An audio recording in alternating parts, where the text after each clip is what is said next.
বাংলাদেশের পাঠ্য বই নিয়ে সম্প্রতি চীনের পক্ষ থেকে আপত্তি জানানো হয়েছে। প্রাথমিক ও মাধ্যমিক শিক্ষার দুটি পাঠ্য বই এবং জরিপ অধিদপ্তরের ওয়েবসাইটে এশিয়ার মানচিত্রে অরুণাচল প্রদেশ এবং আকসাই চীনকে ভুলভাবে ভারতের অংশ হিসেবে চিহ্নিত করা হয়েছে।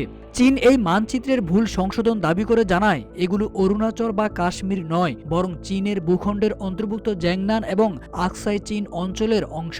কিন্তু ততদিনে নতুন বই ছাপার প্রক্রিয়া শেষ হয়ে গেছে, যা সংশোধন করার কোনো সুযোগ নেই। বাংলাদেশের এই ক্ষেত্রে তথ্য বিভ্রাট হয়েছে দাবি করে চিঠি দিয়েছে দেশটি। এছাড়া হংকং ও তাইওয়ানকে চীনের অংশ না দেখিয়ে আলাদা করে বাণিজ্যের বিষয়টি উল্লেখ করায় সার্বিক বিষয়গুলো নিয়ে আপত্তি জানিয়েছে বেইজিং।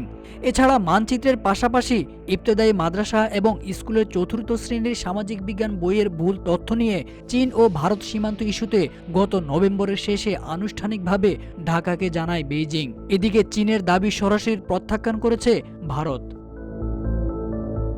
চীন বলছে মানচিত্রে অরুণাচলের অংশকে ভারতের অংশ হিসেবে দেখানো হয়েছে, যা চীনের জ্যাংনান, আর কাশ্মীরের যে অংশটিকে ভারতের দেখানো হয়েছে তা জিংজিয়াং প্রদেশের আকসাই চীন।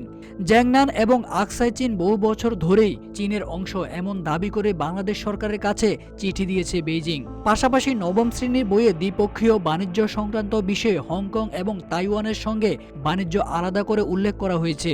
এ বিষয়ে আপত্তি জানিয়ে চীন একই চিঠিতে বলেছে হংকং ও তাইওয়ান চীনের অবিচ্ছেদ্য অংশ। এই বিষয়ে পররাষ্ট্র মন্ত্রণালয়ের বরাত দিয়ে জানা যায়, গত বছরের 5 আগস্টের আগে এই বিষয়গুলো নিয়ে কখনো আপত্তি তোলেনি চীন। তবে শেখ হাসিনার পতনের পর ভারতের সঙ্গে সম্পর্কের টানাপোড়েনে বিষয়টি সামনে এনেছে তারা। আর এসব বই এতদিন ভারতে ছাপা হতো। ঢাকা চীনের দূতাবাস থেকে জানানো হয়েছে, চীন ও ভারতের সীমান্ত কখনোই মীমাংসিত হয়নি। জ্যাংনান সবসময় চীনের অংশ ছিল, যা মৌলিক সত্য। তাই চীনের ভূখণ্ডে অরুণাচল প্রদেশ স্থাপন করা অবৈধ।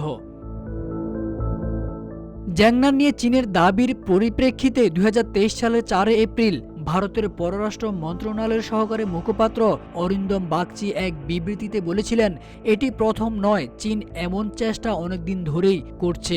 অরুণাচল প্রদেশ ভারতের অবিচ্ছেদ্য অংশ ছিল, আছে ও থাকবে। তারেক আজিজ খান, রূপালী বাংলাদেশ।